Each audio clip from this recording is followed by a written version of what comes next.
দেখো বন্ধুরা, আজকে আমি সন্ধ্যাবেলা অফিসের কাজ সেরে বসে পড়লাম তালের বড়া বানাতে।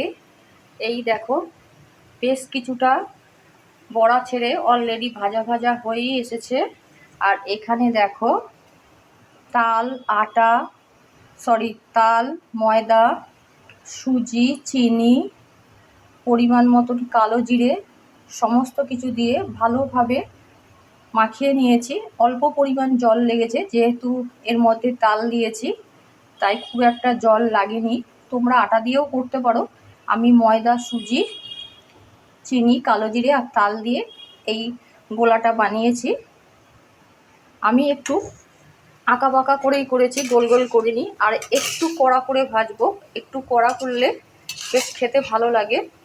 গাটা একটু শক্ত হলে ব্যাপারটা ভালোভাবে জমে যায়।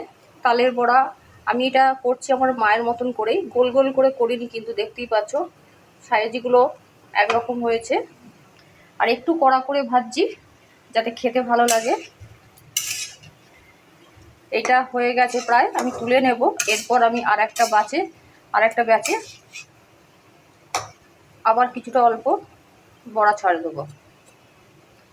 চলো এইগুলো তুলে নিয়ে একটা পাত্রে।